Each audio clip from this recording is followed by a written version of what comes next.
This is Business Therapy, healing businesses from the inside out through communication and emotional intelligence. I'm Diane Hansen, management consultant, with me co-host Christine Salvo, therapist, certified mediator, and certified hypnotherapist.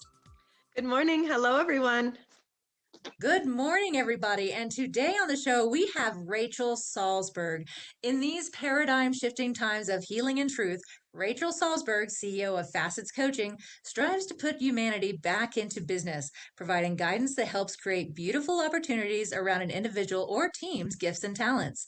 She helps people to recognize their inherent abilities, nurtures, and lets them shine so they can impact others and the world. Rachel has helped to develop leaders at many global organizations, showing individuals, leaders, managers, groups, and organizations how to gain self-awareness, overcome obstacles, and develop meaningful and purposeful lives and cultures. Welcome to the show, Rachel. Thank you so much. I'm really, really excited to be here and proud and honored to have both of you interview me. Yeah, happy to have you. I love that your bio says so much about bringing positivity. That seems to be pretty important to you. Yes, it is. And I always say, as I found my path, I wanted to help others find theirs and spent a majority of my life actually in fear, negativity, self-doubt. And really it impacted, everything in my life, my career, my relationships. And I got really curious about it in terms of, what's an effective leader and who are inspiring people and why were they that way? And it really came down to mindset and having a resilient mindset, developing a resilient mindset, a growth mindset, and really moving from negativity and self-doubt and fear to positivity, hope, and gratitude. So that's something I really explored in my life.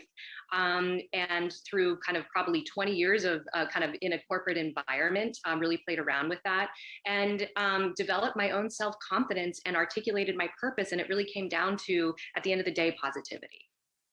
So I have a question. Oh, sorry. I know Diane's itching too, but Yeah. me first. So we'll definitely look at this. I'm always curious, since you mentioned it, about the story. What's a little bit of background on you that you would be comfortable sharing with, our audience and future audiences that watch? Why you? Like what'd you go through and how did you overcome it to be where you are now? Yeah, no, that's a great question and a loaded question, and I'll try and put it into a nutshell. As a kid and teenager and young adult, I experienced a lot of anxiety and fear, and went through a lot of depression. I even went through a period of my life of going through anorexia, and it was really about me trying to control things and feeling out of control, and over time, I recognized that it really was due to my deep-seated unconscious and somewhat conscious belief systems and thought patterns that moved me into a place of kind of negativity. And it really impacted my life. And I went through, I moved from Boulder, Colorado to Seattle, Washington, after I got my MBA and decided, all right, I'm going to get a job in a marketing advertising firm, and because that's what I thought I should do. And quickly I realized that it was less about the job, but it was more about the mindset. And, and I also got really curious about what effective leaders were, and also how people remained positive in a pretty chaotic, intense environment. Marketing and advertising was pretty cutthroat, and I lost my confidence. Confidence. I didn't really have a purpose. I remember a manager sitting me down for a performance review, and he's like, great skill set, great passion, but where's that fire? And I thought, oh my gosh, I never realized that I had to be passionate about what I was doing, but also that I was more in control of my thoughts and emotions versus and being able to kind of manage the self-talk. I was kind of, I'm not smart enough, I'm not good enough, I'm not worthy of this. And I was in comparison, and it really impacted my performance. And so that's kind of where I started out. And I actually had the opportunity to shift gears in my career, met a leadership coach probably about 12 years ago, where I was at a crossroads. I had the opportunity to go over to Microsoft and work in talent acquisition, because I realized what I wanted to do was really help people identify their natural talents and gifts and help them play to their strengths, articulate their purpose, and really to develop those soft skills necessary for success. And who are you as an authentic person, and then a leader. And so anyway, I had that opportunity, and it was an incredible opportunity, and then realized, you know what? This is what I want to do. I want to become a leadership coach. So from there, I launched a workshop series called Leading Through a Different Lens. And really, there are 3 pillars around it. It was how to shift and develop a resilient mindset. And the second part is articulating and identifying your natural strengths and really understanding what your core values are, the essence of who you are. And then also how to develop that confidence to take inspired action. And with those 3 things, that really helped me propel in my performance. And it really impacted, the lens through which I saw myself, determine the actions I took. And so I really wanted to help people resolve their internal struggles and to develop that. And I believe that if one person can do it, then we can make a world better place, because we impact positively everybody we work with and around. I love that. What are some of the elements of a resilient mindset, and what would a non-resilient mindset look like? Yeah, that's a really good question. So my definition of a really resilient mindset is, it's not about you're fixed. It's not about having to be positive all the time. It's really about developing conscious awareness around what your negative talk is and what are the limiting beliefs that hold you back. And then being able to literally reprogram the brain by shifting the language, shifting the belief system into one that serves you. And then being able to move through challenging times with much more confidence and ease, and to learn and to grow from them. This year in particular for all of us, with COVID and we've all had to kind of develop, we attempt to develop the resilient mindset. I actually got COVID at the very beginning of it, and I rarely get sick, and it took me down for the count. And I recognize, as a coach, I try and remain positive and hopeful and kind of being kind to myself. But I went into denial. I went into negativity. I went into a place of being a victim, to then coming out the other side. And that was what I would say would not be a resilient mindset. Then to come out the other side to like, wow, I'm in the same situation, but I can look at it in terms of slowing down. I can be in gratitude for my health, and also shift perspective in life and taking some different actions for myself. And so what was that growth opportunity? And so that's how I would define a resilient mindset versus an unresilient mindset. And we all oscillate, and we all can build and grow from it. So it's not about you have it or not, it's about developing it and keeping it consistent as best you can. So what I'm really kind of hearing in this is, I like to say communication is a skill, even though we all think we do it. Yeah. Yeah. We can all talk, but we can't all effectively communicate. And I'm kind of hearing in the same thing that growth and resiliency is similar. We have it, but it's almost like a skill that we have to work on, right? Yeah. It's there somewhere, but it's not as natural as we might think it would be. Absolutely. Especially like when you said facing some adversity or illness, or kind of being down and out. It's a lot easier for those old programs to come back and kind of beat you up some more and go, see, I told you, Exactly. instead of these new mindsets. So I have a very specific question for you. Yeah. Mm-hmm.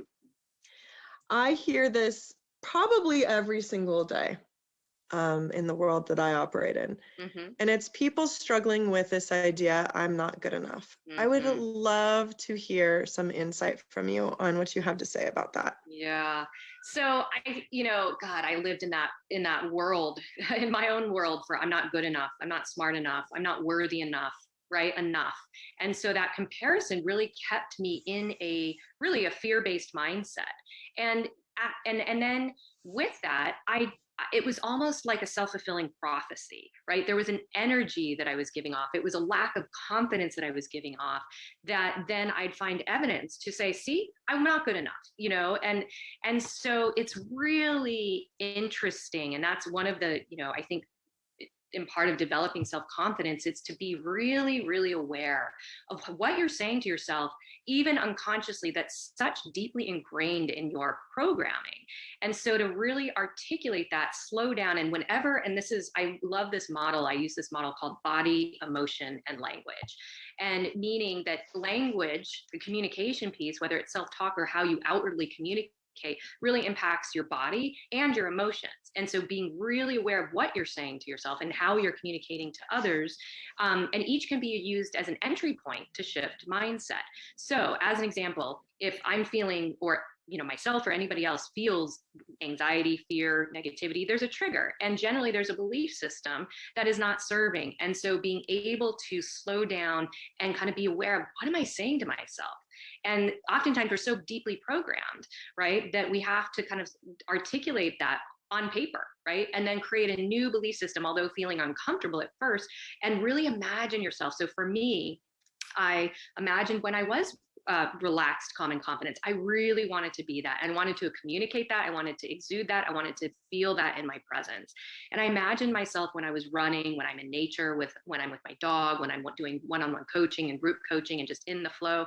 And I attached that feeling place, that emotion place, to then breathing lightly and deeply in kind of the yoga breaths, and my body relaxed. And I practiced that as a discipline every single day, multiple times a day. And one day I was going on my run and I was like, wait a second, I am relaxed, calm, and confident.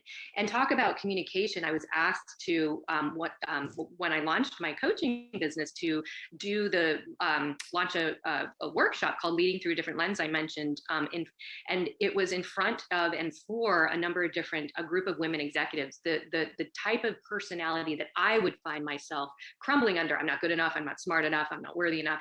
And so I worked with my coach to really work on this body, emotion, and language, and visualize, and how did I want to be? And it wasn't perfect at first, but wow, I realized this works after a number of different times of doing it and practicing it, and that discipline. And so that I could communicate effectively, and that I was articulate, and I didn't have the noise in the background of the self-talk. And so it really is a discipline and a practice every single day. It absolutely is. And the key point that you brought up was the bodily awareness of, when you are in these situations, how do you feel in your body? Where is it in your body? Physiology can take over that, the 5 Fs, the fight, the flight, the freeze, the flock, or the fornicate, really take over. And you feel that in your body first. Yes. So what are some of the key signs that the body's speaking to you, and you really need to listen, because the body becomes more aware more quickly than the brain, than the actual brain does. Exactly. And that's exactly what I call dis-ease. That's where disease comes from, when you're feeling in dis-ease. And so what happens for a lot of people in physiological, like for me, I'd go and say I could never lead a workshop, or nobody's going to listen to me, or I could never public speak. That was kind of the language and the self-talk I would have for myself. And what would happen, I'd get in front of an audience and I would just start sweating profusely. So physiology, sweating, heart racing, almost to the point of anxiety, panic attack, right? Your body's telling you, right, that's the fight or flight response. And so how do you get yourself back to center? And so deep breathing, even counting backwards, the cognitive brain is out the window. So how do you get your cognitive brain back into the driver's seat? And so counting backwards, breathing, moving your body then helps to dissipate that fight or flight response, the physiological aspect. And I also believe, and there's a ton of research out there as well, in terms of if you live in fear, how does that create in your body dis-ease? So as an example, for a number of years, I had these unexplained kind of health ailments that were, whether it was autoimmune or whatever, nobody could figure it out. I'd go to doctors, I wasn't feeling good.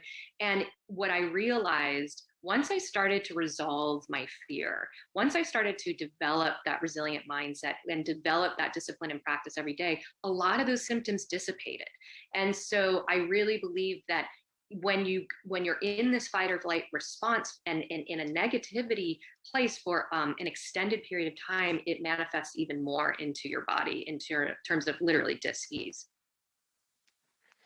Mm-hmm. That's that's very insightful and also medically substantiated as Yeah. well. In studies, mindset studies with cancer patients, mindset Hmm. studies with athletes too. Right. The rehearsal of a race before it occurs is very important to athletes to have the mindset to go into the race seeing themselves as already winning. It loosens up their joints. It helps them perform better.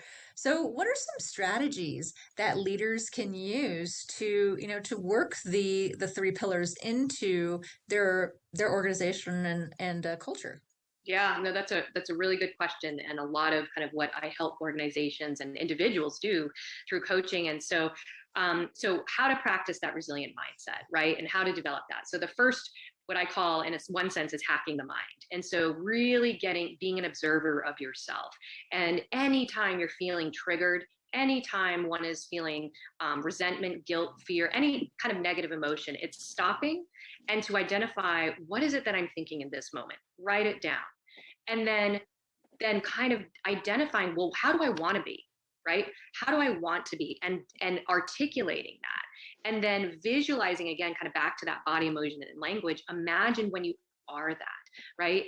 And sometimes, in some cases, people haven't been that ever, right? And look, so to kind of foster that image in their mind and to visualize it and then create that as a discipline and practice every day.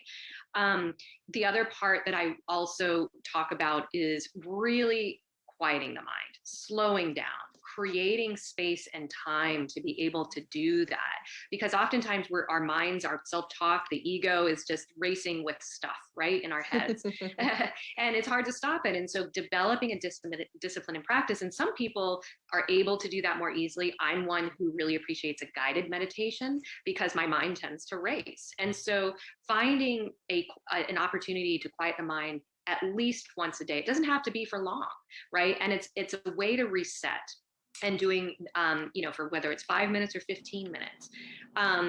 The other thing that I think is incredibly important is to identify and articulate your core values, the essence of who you are, versus imposed values, which are ones that we take on by our families, society, job, situations, and we take them on, and sometimes we get confused in terms of what are our core values, the essence, those ones that don't change.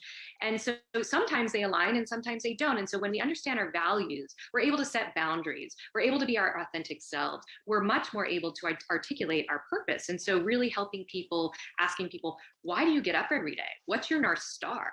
And being able to attach that every single day, why you get up and how you want to make a difference in the world. And so with that, when you are living a purpose-driven life and in career, it's contagious, right? And so helping people individually and then collectively coming up with an aligned purpose, right? So you're creating a model for what drives people forward. And what drives people forward then and helps to create that confidence and trust with each other and in yourself, because you're aligning with your purpose and your values and your authentic self. So that also helps with mindset. And if you're intentional every single day, the other part of this is self-care. So getting enough sleep, to exercising, to meditating. So how you prioritize your day. We go back to Stephen Covey, 7 Habits of Highly Effective People. What's that non-urgent, highly important category? And that is self-care, and especially how to take care of your mind. And so really taking care of your mind and your body and prioritizing that, because we're all better for others. So those are some practices that I do every day. It's what I coach around, journaling and writing, celebrating your victories every day. Little micro goals are critical. So really being able to kind of reflect every single day. Okay, I accomplished this, and the follow through, and being in a mindset of gratitude. What are we grateful for each and every single day? And that then shifts the mindset to positivity, back to the beginning of the conversation. So those are some discipline and practices that have to be intentional every single day.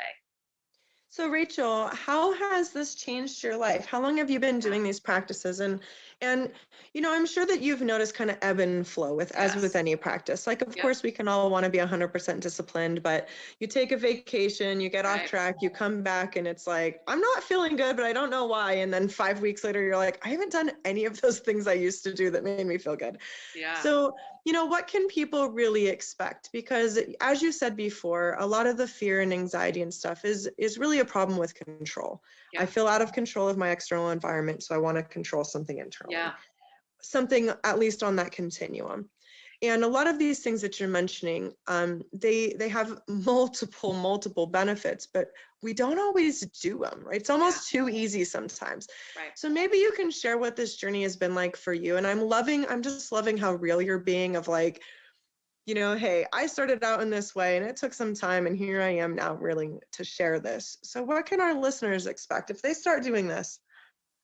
Yeah, no, absolutely. It's a really good question. And I always say, remember, we're human and you can only do your best given, how much rest you've got or have had to what's happening in your life. And so what I call the strength is how quickly you get back to center. It's not that we're fixed. I remember working with a therapist a long time ago and I felt great. I'm like, I'm fixed. And then what happened? 2 weeks later, I was in a really yucky place again, in a really negative place.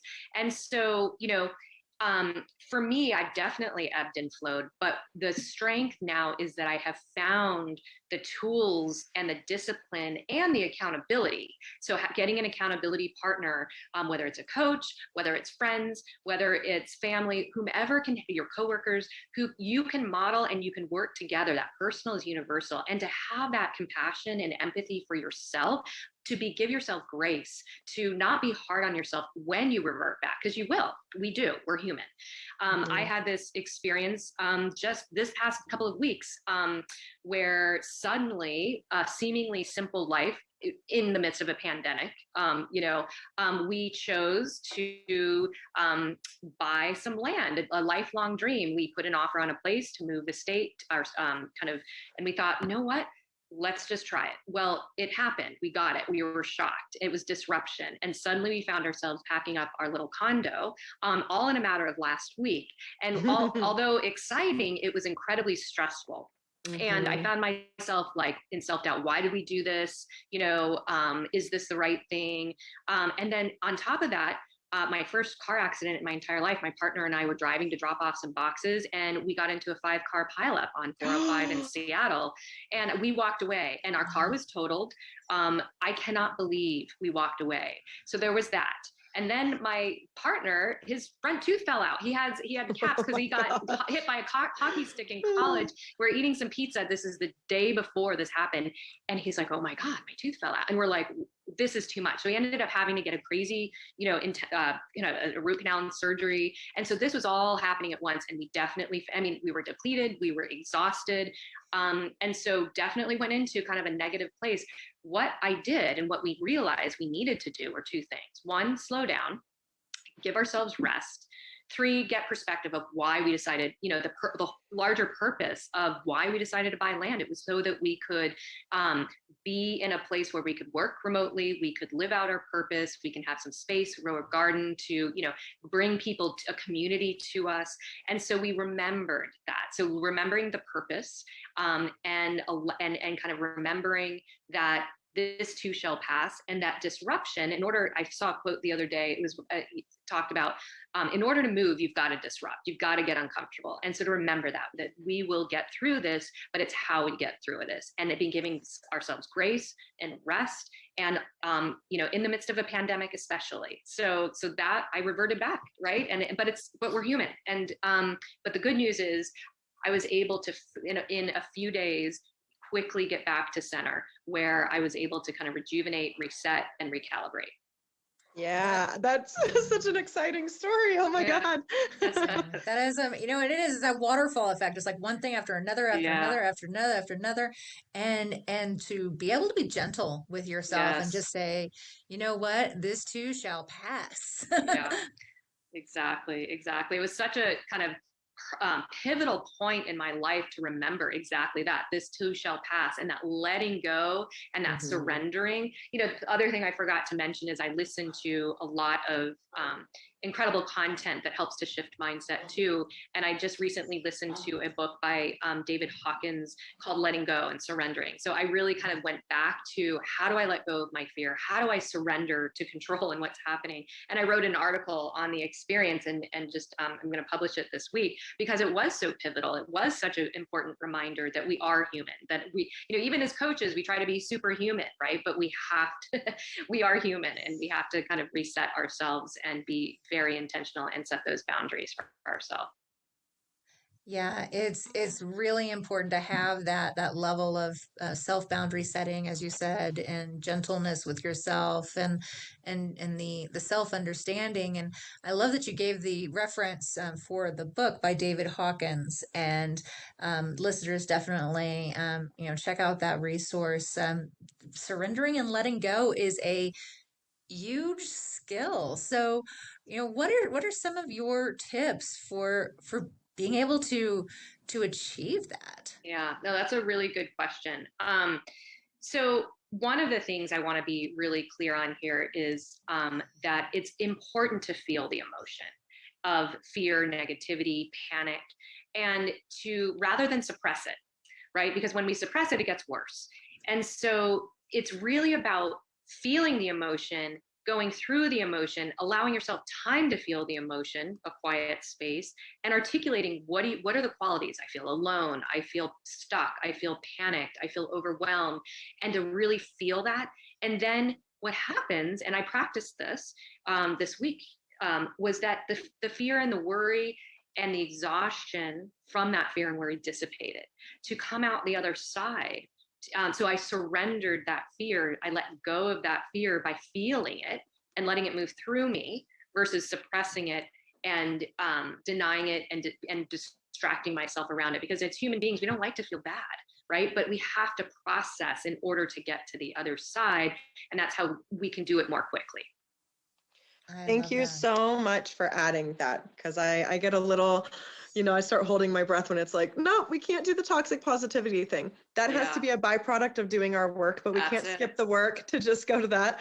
Because as you said, it can create actually more anxiety, because people start thinking, well, if I'm not happy all the time, I'm doing something wrong. And then the cycle starts over. So thank you so much for adding that, because that's such an important piece of, you can get to the other side and you can stay there for the most part.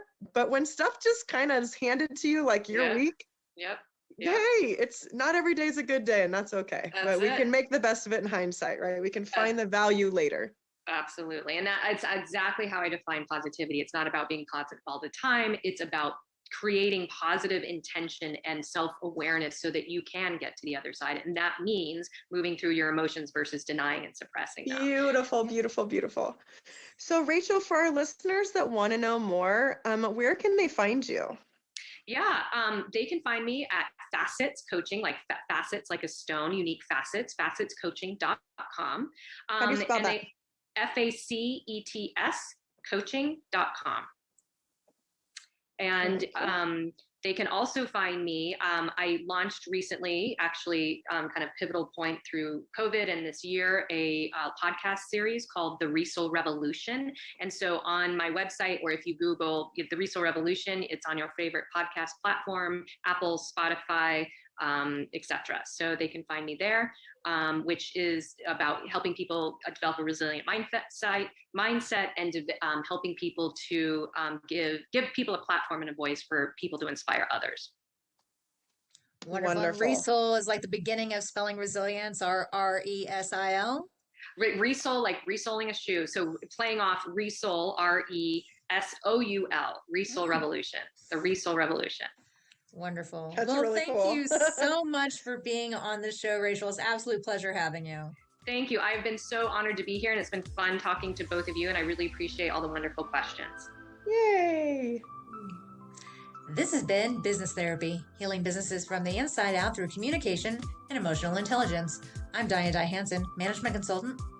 And I'm Christine Salvo, licensed marriage and family therapist, certified mediator, and certified hypnotherapist. Thank you so much for listening today. Have a great day. Have a great day. Bye-bye.